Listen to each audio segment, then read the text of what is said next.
Can you answer this A-level biology question? So this is an AQA A-level question from 2023. This one is all about viruses. If you like, you can pause it now, work through it yourself, and then we'll go through the answers together. And if you like these walkthroughs and you find this kind of content helpful, then please do like and follow the channel for more. Okay, so the first part of the question says, give the 3 structural features found in all virus particles and describe the function of one of these features. So we have to give the 3 features found in all viral particles and then describe one of these features. So the first feature found in all viral particles would be genetic material.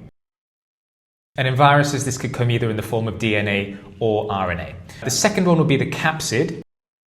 And the capsid is like a protective protein coating which helps to protect that genetic material inside the viral particle. And then the third one would be the attachment proteins. And then the next part is that we need to describe the function of one of these features. Now for this explainer, I'm just going to give you all 3 of them, but if you were doing it yourself, you would just choose one. So the first one is the genetic material, and this contains the genetic code that the virus needs to replicate.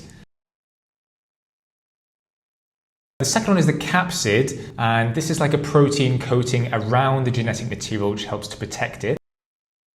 And then the third thing is the attachment proteins, and these are proteins on the outside of the viral particle which help it to bind with receptor sites on the host cell and attach to those receptor sites.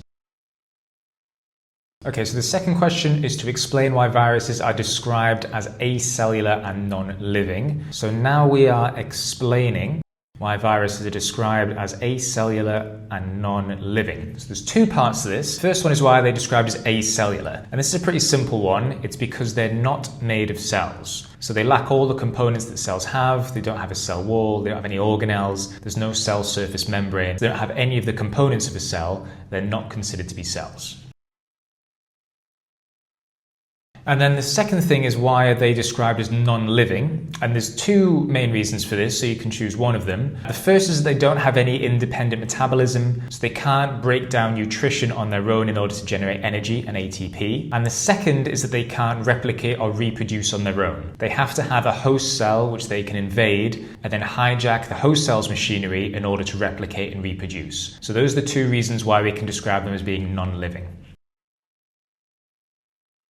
And then the last point is to give one reason why antibiotics are not effective against viruses. So we have to give one reason. And to answer this, we really need to understand how antibiotics work. So the way they work is that they will normally attack the structures within the bacterial cells. So some of them will attack the cell wall, they'll break that down so that the bacterial cell can't protect itself properly anymore, it might burst. Some of them will attack the ribosomes so that the bacterial cell can't produce its proteins anymore. But viral cells don't have any of these components. They don't have any organelles. So that means that there's nothing for the antibiotics to target and attack, and therefore they become useless or ineffective.